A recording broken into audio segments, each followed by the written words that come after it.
Let's innovate, bringing answers to the digital state. From finance to games, we're redefining, connecting the dots. The future is shining. Fabulous.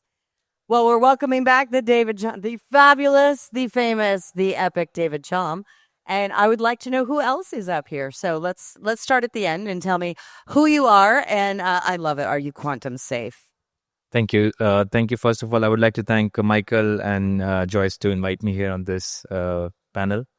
So my name is Zeeshan, and I'm the co-founder of Quranium. It's a quantum-proof AI-native EVM-compatible layer 1 that we are building. And we've already been backed by some big industry players like PwC, IBM. And my background was into investing into cryptocurrencies and have worked with a bunch of layer 1s and bunch of Web3 projects in the past on the strategy side. So yeah, I love to, add value to the conversation. Thank you. Fantastic. Yeah, thank you. Thank you for having me. My name is Chris Papathanasou. I'm the founder of QBTC.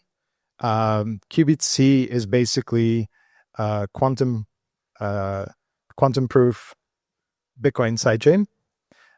We're working on this problem from two perspectives. Number one, we're securing Bitcoin by releasing a Bitcoin improvement proposal co-authored with Jameson Lopp and myself. So we're releasing that sometime, next week. And in addition to that Bitcoin improvement proposal, we're also working on a quantum-safe Bitcoin chain, sidechain, which we announced at Bitcoin 2025 this week. We did not only announce it, but we also launched it. We published it on GitHub, open source, MIT license, full transparency, all technologies out there. So that's who I am. Experience 20 years cybersecurity, working for big banks like Citibank. Awesome. And David, do you want to do a recap so we have it all in the same video? Well, I'm David Chaum, and I invented electronic money and blockchain and all that stuff. Read about it on my website. But I want to say I'm honored to be here with these two folks who I happen to know pretty well. And, I want to just add to what they said. I mean, Chris spent 2 years in a small, dark room working 20-hour days writing his own Bitcoin. And he developed such an understanding of it that he says he could write it now in 2 weeks. And, that's a heroic effort. And I want to congratulate him on that. That's a big deal. And, and Z's put together a very, very solid, credible business that's based on a quantum-resistant chain that, it's going to help protect our community of, it's more enterprise-oriented, but for the rest of us, it's going to give us a lot of cover. It will enhance the legitimacy of blockchains and their ability to be quantum secure. So I think it's a really huge achievement, and I'm super excited about their project. Fabulous. So one of my biggest passions is driving mainstream consumer adoption of blockchain. Bitcoin is the easiest one because people have heard of it. I mean, even my friend's grandmother's heard of Bitcoin, like they have an idea. So in order to not only protect the masses, but also drive more mainstream adoption, what are we going to have to do? What are the hurdles that we have to overcome? Because it sounds like you guys have coded some really sexy, very awesome solutions. So what do we need to do to then drive that out and make it a normal piece of the infrastructure and technology that we use every day? So I'll take it. So I think education is very important. As Bitcoin is going mainstream, of course, with that, we need to educate people around the threat also, which is coming along this, this powerful narrative that has been, now actively spread by the politicians and all the thought leaders of the world. So we should definitely educate around how to secure your Bitcoins, and also that threat that is coming that we are discussing, quantum, which is inevitable. It's coming. And like 2 days back, even Google researcher said that we don't need so many qubits to break Bitcoins. We can use a fewer qubits and, crack the Bitcoin. So the threat is already there, and we just need to educate people around what needs to be done, what steps needs to be followed. That's what my take is. And is there an application that you foresee that full disclosure, I have a venture studio and I'm launching 100 AI blockchain companies. So I'm trying to dig out a little alpha here as to like which one I should do first, or move up the line and do it in a quantum proof way so that I can really drive it out there and help with this mission. Well, let me try to answer your earlier question too. Restating it, it's like, what can we do to really increase adoption of Bitcoin, and which, as we all know, is the dominant cryptocurrency and the real deal. And I think Martin Luther King stated it very clearly and succinctly better than I can.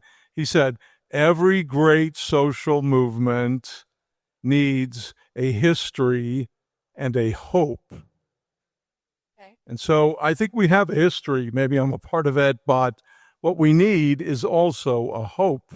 And in this world where things are changing very rapidly, and AI is, as we've heard, being used to advance quantum computing. Don't forget, the AI people want quantum computers to speed up their AI, and they're very big on that. And they have, like this venture guy used to say, more money than God, right? And they really want this. And the Chinese are working on it competitively.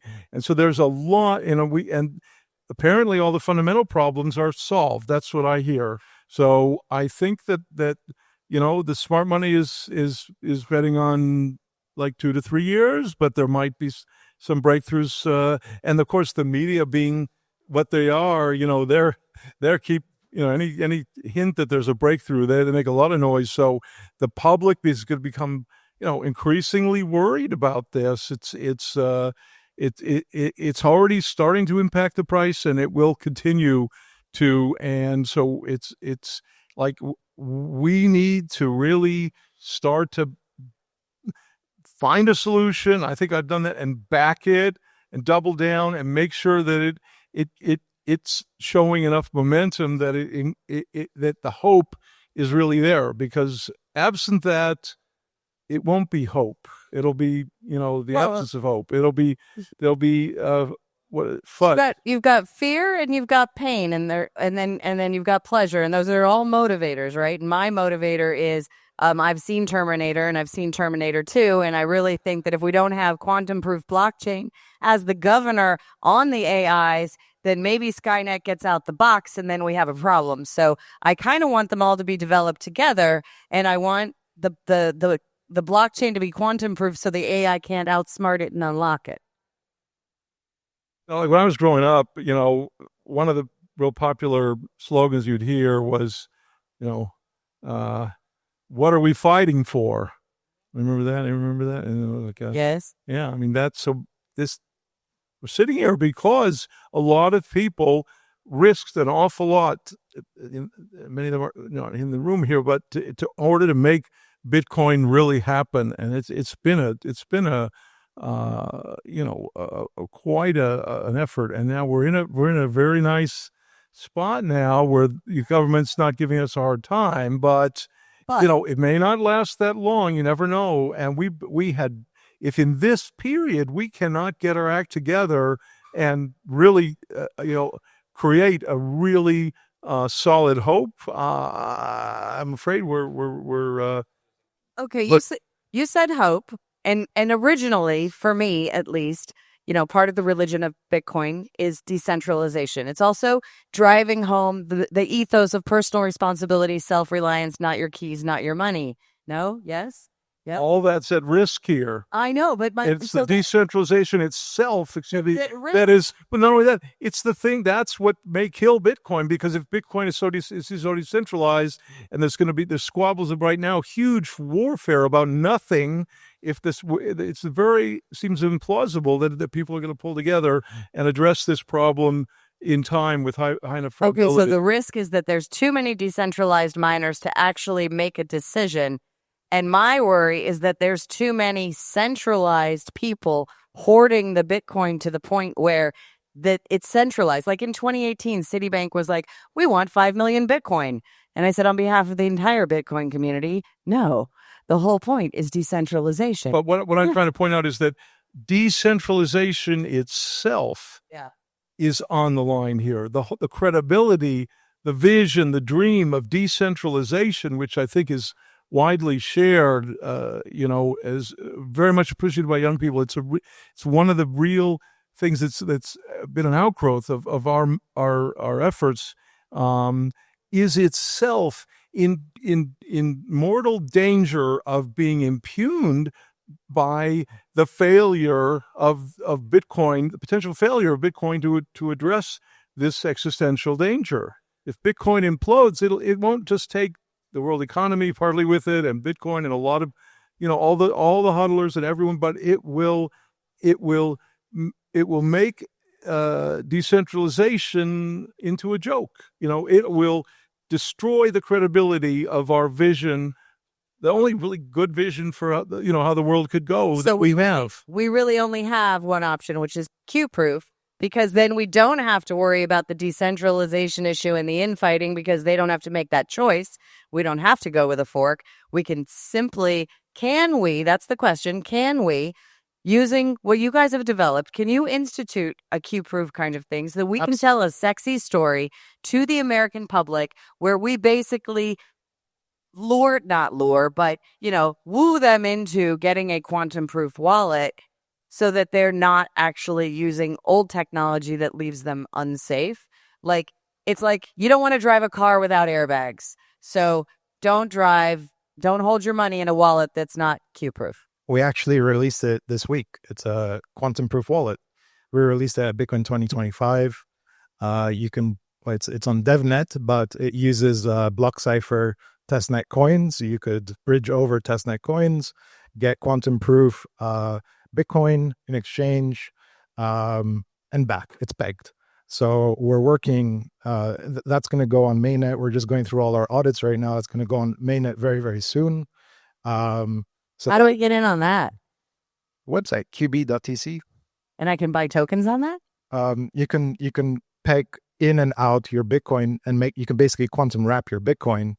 And it's the first quantum proof Bitcoin wallet out there. Albeit it is a sidechain. And we released it open source. Anybody can download it, anybody can use it, fork the coin, so on and so forth. I think that the key thing that people in this room need to know is that if quantum computers hack Bitcoin, Bitcoin dies. And some people have basically said it'll be a slow death, but in actuality, it'll be a very fast one.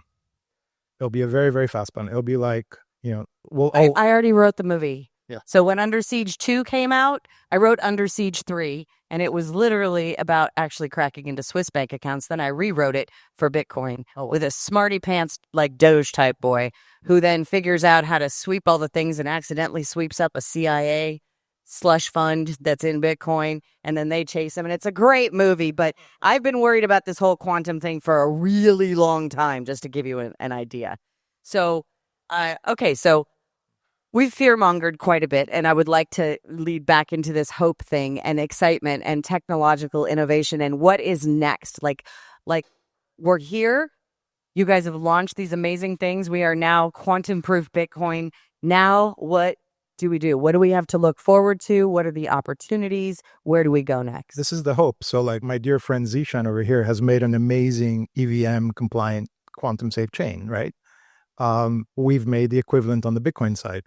So, the technical solutions are here. Like what people in this room need to know is, coming back to David Chaum's point, is that there's hope and there's smart people working on this. And collectively, I think if we put away our commercial interests and we just, think about this and put all our minds together, because we all want to save Bitcoin, we all want to save Ethereum, we all want to save every other chain that's vulnerable and extend that out. So I think that's where the hope comes in. And there's been some wonderful conversations over this week with key players in this, in Bitcoin core developers, us, so on and so forth, Mr. Chaum over here, and we've all been thinking about how do we address this problem and come up with tangible solutions. Can the wallets do, like Satoshi? Can I buy coffee? I mean, this is the whole thing. Bitcoin was, meant to be peer-to-peer transactions and everyday transactions, right? Well, obviously at 110, it's going to be 110,000 a Bitcoin. That's not really a coffee level thing. That's like hunking off a tiny thing of my block of gold. And you really want to hold on to that, but we also want it to be useful. Is that what some of this layer 2 will be for? And on the Lightning Network? And it won't be Lightning Network related. It will be mostly its own chain, its own Bitcoin chain. Okay. But it uses POW mining. It uses UTXO models. It has its own hash rate. It will be merge mined because we do want to make sure that we protect the mining industry. So it's not Lightning. It's like Bitcoin. So I've basically replicated Bitcoin but made it quantum safe. Okay, David, you had something to say.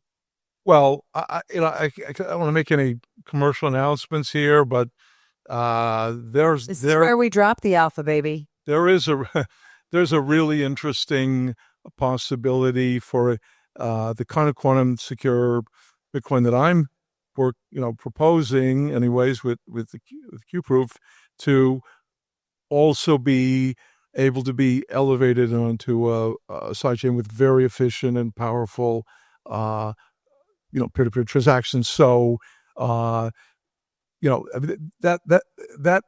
just to spread the vision here briefly, I mean, in other words, what I'm saying is by improving the wallet software, we can create a foundation under existing Bitcoin, which will make it totally hardened against quantum attack.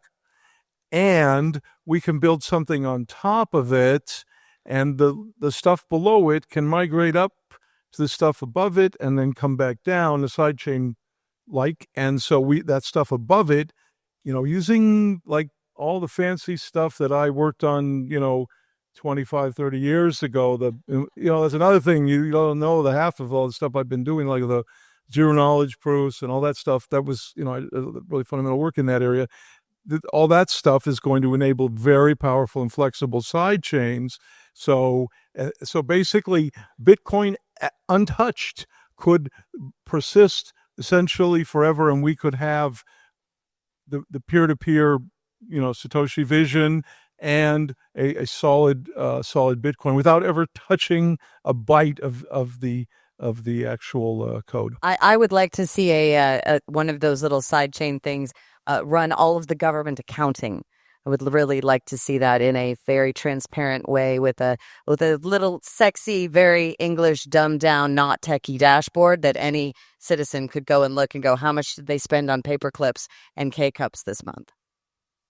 That's what we are focusing on right now. So we are using it more, making it more user friendly, so that people doesn't know what the technology behind it, and just putting it out there so that they can be secure and not knowing the technology behind it. So clearly. Now, yours is a new blockchain?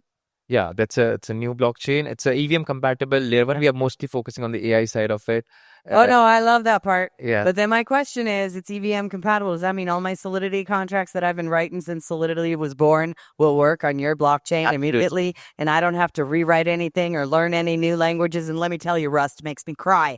I swear, I'm trying. It's not happening. Even you don't need to write it anymore. So you can just prompt your code, and like most of the work has been done by the AI. So mostly. Yeah. I think I'm too old school. I mean, I have tried, but apparently I cannot vibe at like a normie enough level. When I function at ASPI and I can type 90 words a minute, I seem to be doing it faster. And Zeeshan has an amazing partnership with PwC, so I'm sure we'll probably see a lot of that. Price side, yeah, of course, yes. Price side. I am so in love with this, you guys. Okay, 38 seconds. Last words. Just educate yourself, aware yourself, and yeah. Awesome. Let's make it a history. History. Last words. Let's rise to the occasion and take the good work we've done, make sure it doesn't get eroded and take it to the moon. Awesome. Last words? We have the smartest minds working on Bitcoin. Mr. Chaum, myself, lots of Bitcoin core developers are looking at this right now. Don't worry about it. It will be solved. Sleep well at night. There will be solutions that are coming. Bitcoin is not going to die. It will continue. Quantum safety will be implemented. Everything will be fine. That's the key takeaway message. We'll do that before quantum computers get strong enough to hurt Bitcoin. I'd like you to take that message away, that there are solutions being worked on. Bitcoin core developers are actively looking at it. There's BIPs out there, ours and Bit360, and everything will be fine. That's the key. Everything will be fine. You heard it here first. I'm very, very excited. Thank you.